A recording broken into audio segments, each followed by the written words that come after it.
Hello and welcome. Today I'm going to show you how to make a special effect, and the special effect I'm going to make is snow, and to do that I need two programs, GIMP 2 and Nero Platinum 17.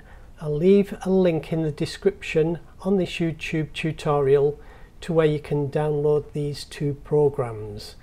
First thing I need to do is left click on GIMP 2 to open the program, and when it opens I'm going to come across to the top left hand side, left click on File, coming down to where it says Open. I'm left clicking on Open, and I'm just going to choose to open a photograph, and this photograph will give me something to work on. So the first thing is to paint this photograph green, and to do that I'm going to use the colour choice. I've left clicked on that.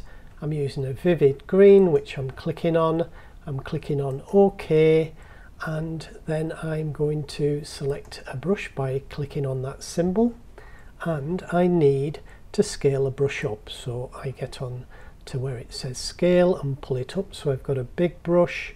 I'm going to use a very hard brush, so it's a dense brush, so I can quickly change this picture into a green screen. Now I need to export that screen, so I'm going to click on File. I'm going to come down to where it says Export As, and I'm going to export this picture with a different name. I'm going to call it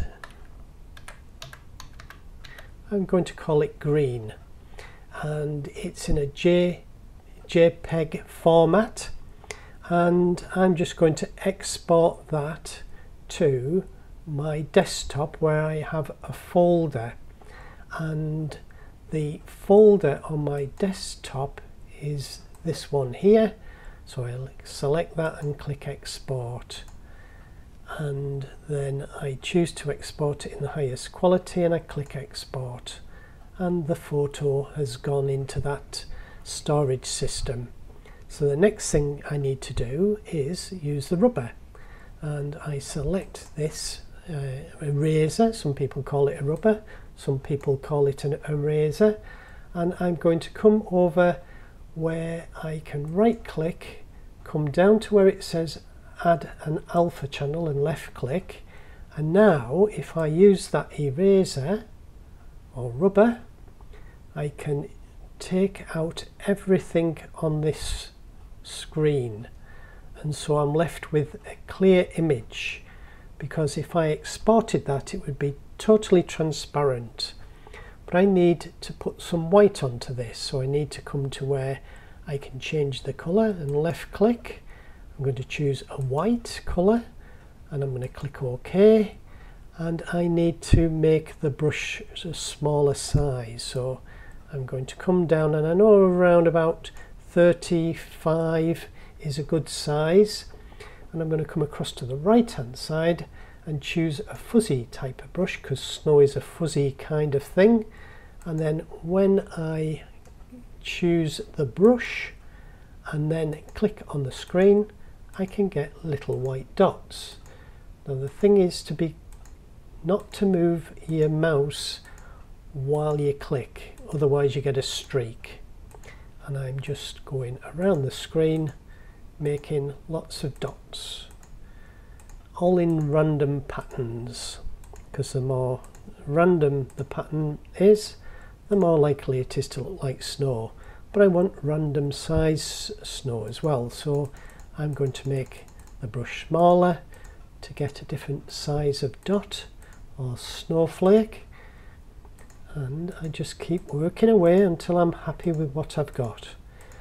Obviously if you wanted it to be a heavy snowstorm you would give it more dots, and I'm changing the scale gradually so that I have snowflakes that look further away and snowflakes that look closer, and I'm just going to use the scale to make a few bigger ones. So let's see, a little bit bigger than that, a little bit bigger than that,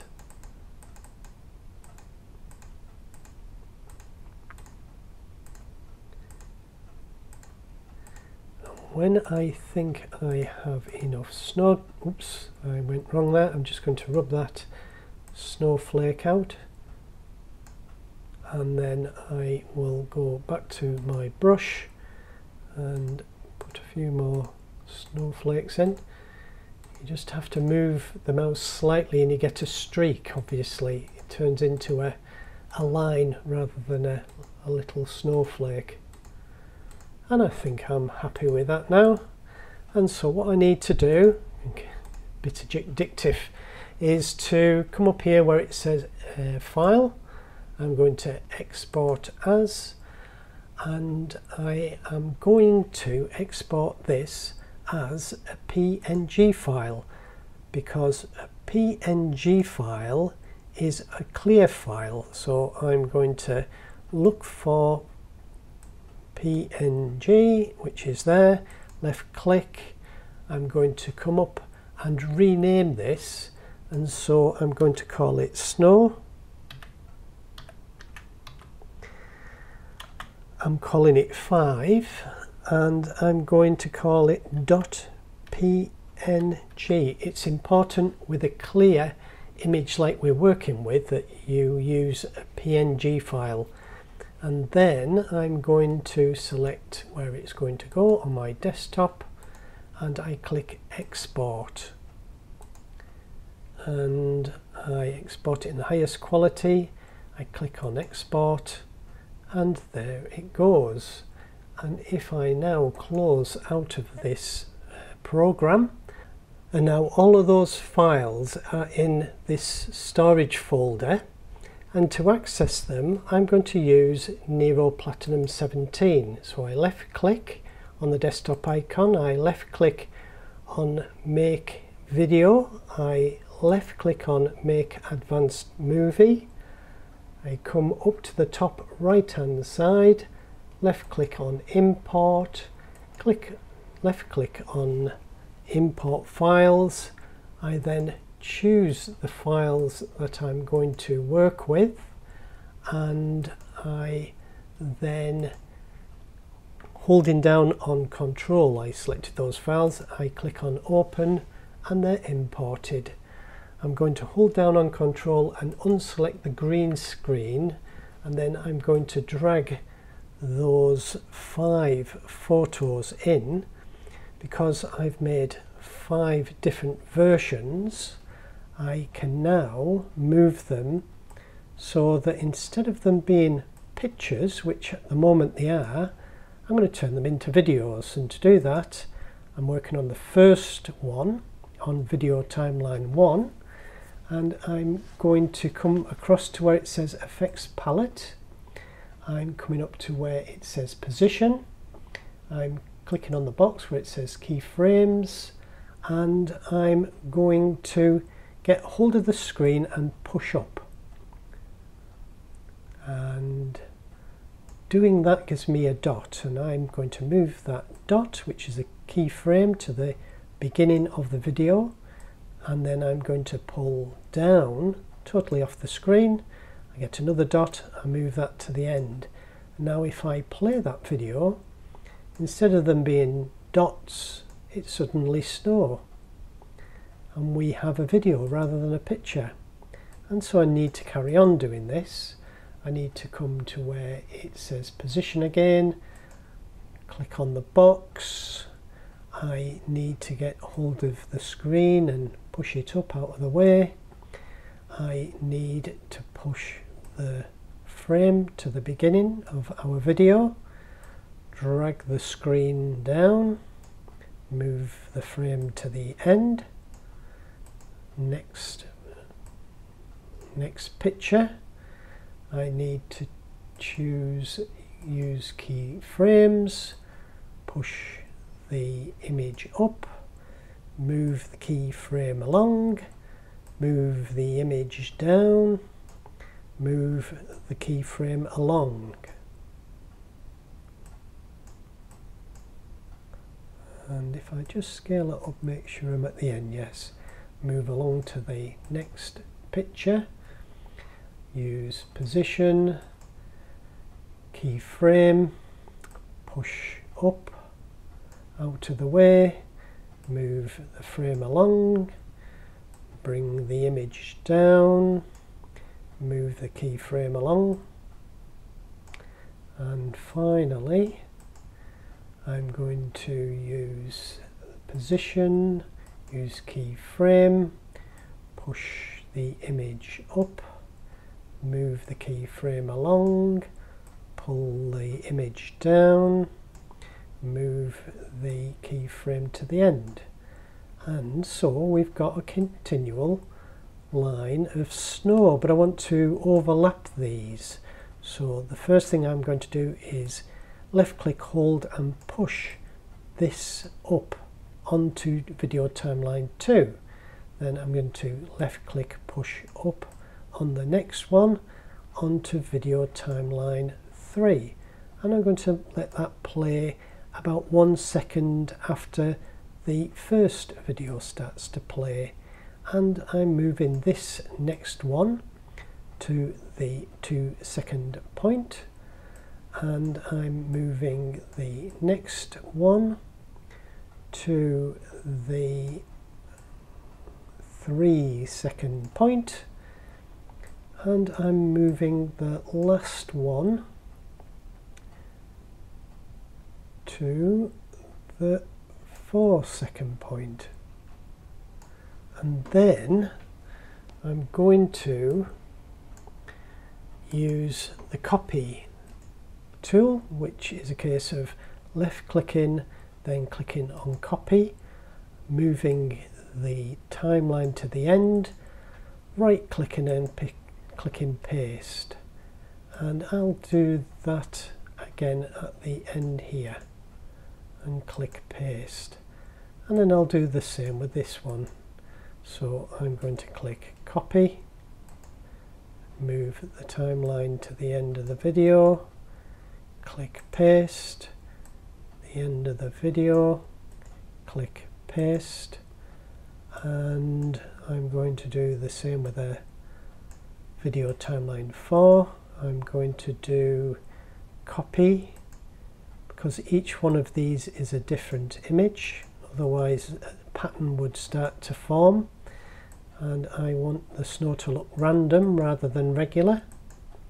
And then the next one, so I'm going to do copy, I'm moving along, paste, move to the end, and I'm going to do paste, and finally we are doing video timeline 6, so it's copy, end of the video, paste, end of the video, and paste. Now if I played this on the bigger screen, you would see as I play that snow is raining down, and it's random, and it seems to get thicker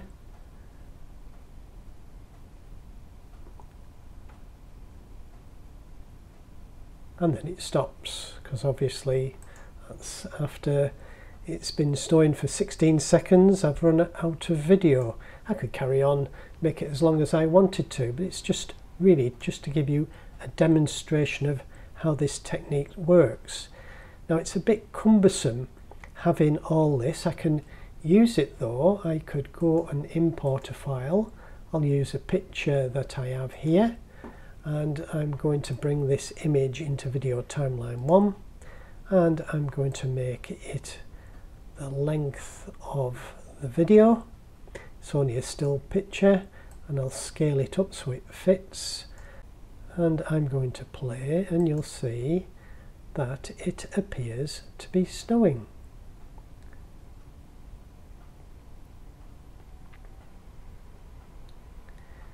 And I'm going to stop that. And so that's quite a cumbersome thing to move around. So the easy way to work with it is to remove this picture from the track. I'm going to bring the green screen that we made in, and I'm going to drag that along. I'll make sure that it is the right length, and it's probably as well to mark where the video finishes by using the timeline, and that's the point there. And so I'm just going to drag the green screen back, and if I now export, I'm not going to save this project, and I set it up to export in a high quality, and I browse where I'm exporting it to. I'll give it a name. I'll call it green screen.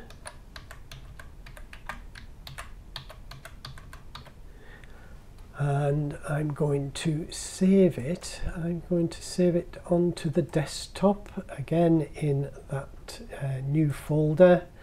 I'm going to click Save, and I click to export, and because it's in high quality, I will be able to use it with any material in Nero.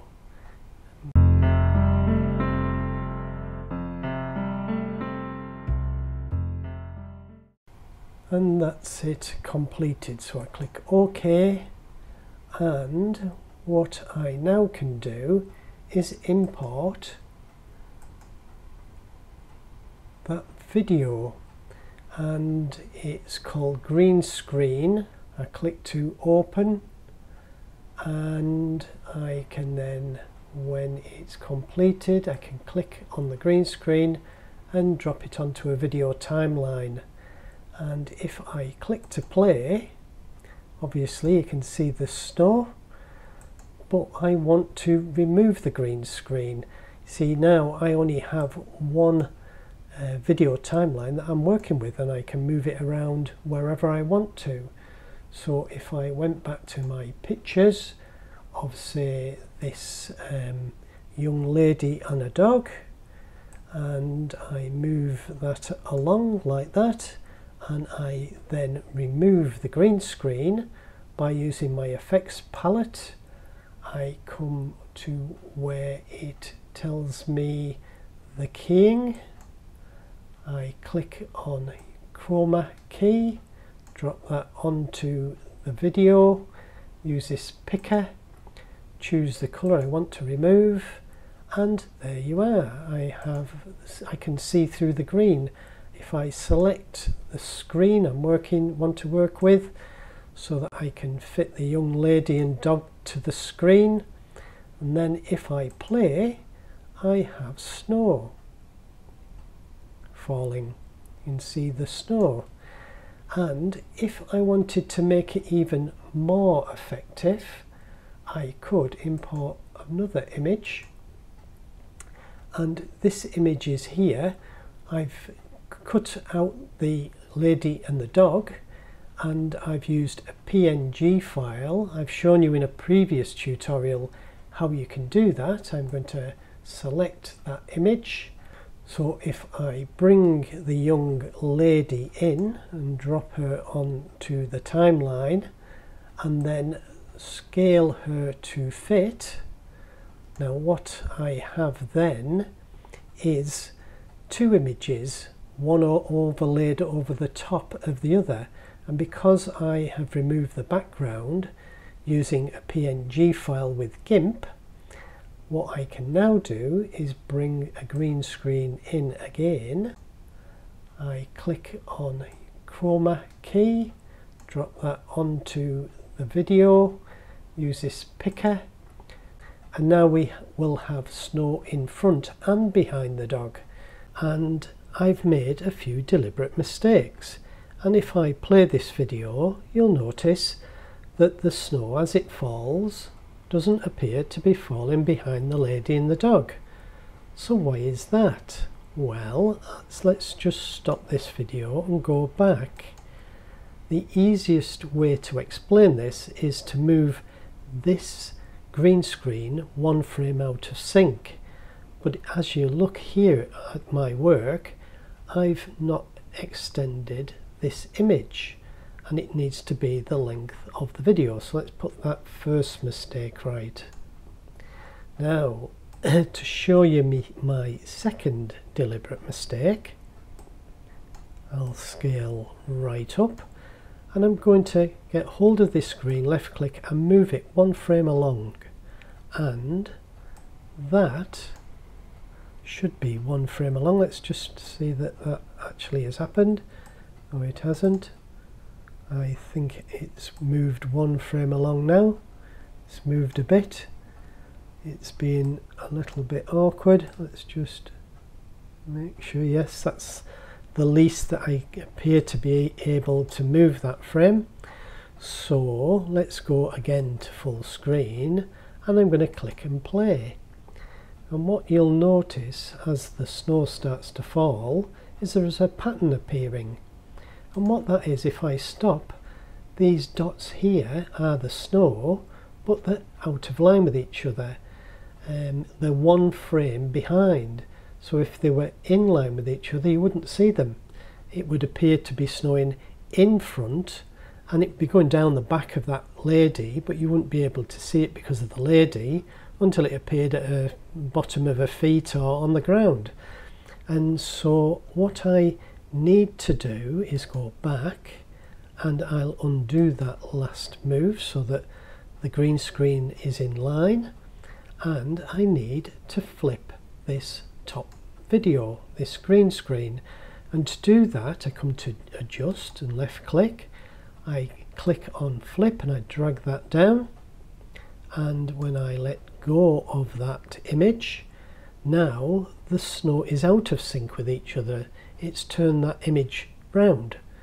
And if I then play in full screen, and I'm playing at a quality that isn't full quality, I find if I play in full quality I get a bit of a stutter, so it isn't as clear as it would be if I completely rendered this piece of material, because I'm using a slightly lower quality so that the video plays smooth.